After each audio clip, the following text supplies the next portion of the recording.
बाबा साहब भीमराव अंबेडकर हमारे देश के अंदर संविधान निर्माता, वर्तमान परिप्रेक्ष्य में उनके संविधान निर्माता होने के नाते क्या योगदान आप देखते हैं, यही आज हम चर्चा करने वाले हैं ABVP और मॉर्निंग न्यूज़ इंडिया के साथ। शिक्षक वर्ग भी है, वहीं कुछ छात्र वर्ग भी हैं। हमारे साथ मौजूद हैं विद्यार्थी परिषद से ट्विंकल शर्मा। ट्विंकल शर्मा आइए। मेरा नाम ट्विंकल शर्मा है, वर्तमान में महानगर मंत्री जयपुर दायित्व है और मैं अभी फाइनल ईयर स्टूडेंट हूँ, UFILC से लॉ कर रही हूँ। जैसा कि जब हम भीमराव अंबेडकर के बारे में पढ़ते हैं तो हम सबको पता है Bhimrao Ambedkar was the chairman of the drafting committee. जब हम कॉन्स्टिट्यूशन की बात करते हैं तो कॉन्स्टिट्यूशन से पहले हमें ये जानना ज़रूरी है कि व्हाट इज़ अ नेशन। अगर हम पाश्चात्य संस्कृति के बारे में बात करें तो वहाँ पे नेशन की डेफिनेशन के अंदर आता है 1 रिलीजन 1 कास्ट 1 लैंग्वेज। पर जब हम इंडिया की बात करते हैं, भारत की संस्कृति की बात करते हैं, तो वहाँ पे ही हमारा ये होता है कि डाइवर्सिटी इन यूनिटी। तो जब हम प्रियम्बल की बात करते हैं तो वहाँ का स्टार्टिंग लाइन हमें मिलती है, we the people of India, depicting that we in the diverse situation, in the diverse language, in the diverse religions, we are united। और जब हम उसके आगे हम लोग पढ़ते हैं, सिर्फ प्रियम्बल की बात करें तो प्रियम्बल के अंदर भी हम अपने आप को 3 चीज़ों से बाइंड करते हैं जो हमने दृढ़ निश्चय करे हैं।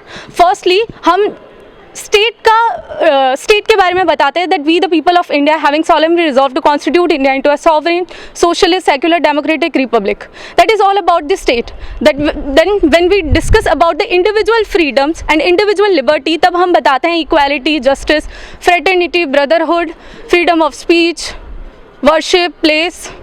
उसके बाद में जब हम बात करते हैं तो how we bind ourselves to the constitution, that is on the 26th day of November 1949 we do hereby adopt an act and give ourselves this constitution. तो जब हम बात करते हैं कि first we the people of India से लेके we ourselves bind the constitution, तो वो हमें ये चीज़ बताता है कि how the principles of the democracy that we the people of India are embedded into the principles of democracy, that is by the people, for the people and to the people। तो उसके अंदर हम लोग यही चीज़ बोलते हैं that we are adopting this on our own। मतलब हमारा एक नेशन जो किस तरह से चलेगा, किस तरह से आगे जाएगा, उसका हमने 1946 में, जब 9 दिसंबर 1946 को पहली बार ड्राफ्टिंग कमेटी एक साथ बैठी थी, उसके अंदर उसके पश्चात हम लोगों ने 2 साल 11 महीने 18 दिन के अंदर इस चीज़ को अपने आप में अडॉप्ट किया था।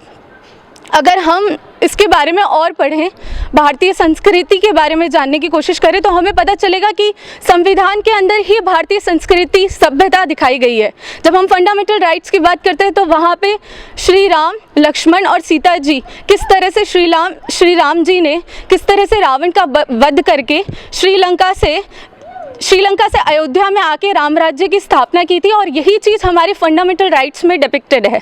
If we will talk about the fundamental duties, तो वहाँ पे कृष्ण ने जिस तरह से धर्म की स्थापना की थी, वैसे ही भीमराव अंबेडकर ने बताया था that the DPSP is the instrument of instructions. तो अगर इस तरह से हम बात करें तो जो हमारा इंडियन कॉन्स्टिट्यूशन है उसके अंदर भारतीय सभ्यता और संस्कृति की झलक है, और यही चीज़ है जो हमें और बाकी सभ्यताएं और बाकी संस्कृति और बाकी जगह के कॉन्स्टिट्यूशन से अलग रखती है। धन्यवाद।